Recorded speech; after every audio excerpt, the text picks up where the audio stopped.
আত্মহত্যা যদি মহাপাপ না হতো তাহলে অনেক আগেই চলে যেতাম এই দুনিয়া ছেড়ে।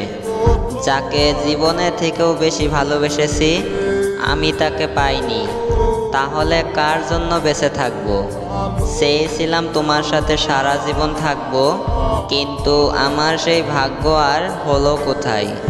আমি আজও তোমাকে ভীষণ ভালোবাসি, কিন্তু আমার পরিবারের মানুষ বুঝে না। ভালোবাসার মানুষকে না পেলে কতটা ব্যথা, কতটা যন্ত্রণা হয়। বেঁচে থাকতে ইচ্ছে করে না, তারা কেন বুঝে না? ভালোবাসার মানুষ আসলে কি?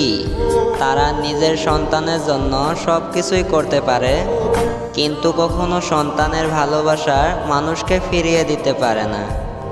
আমি আমার পরিবারের মানুষকে ভীষণ ঘৃণা করি। তারা আমার থেকে আমার ভালোবাসার মানুষকে কেড়ে নিয়েছে। আমি আজও তোমাকে ভীষণ ভালোবাসি। তোমার অপেক্ষায় আছি, তুমি আবারও ফিরে এসো। হাজারো কাঁটাযুক্ত পথ পেরিয়ে আবারও তোমার কাছে ফিরে যেতে চাই।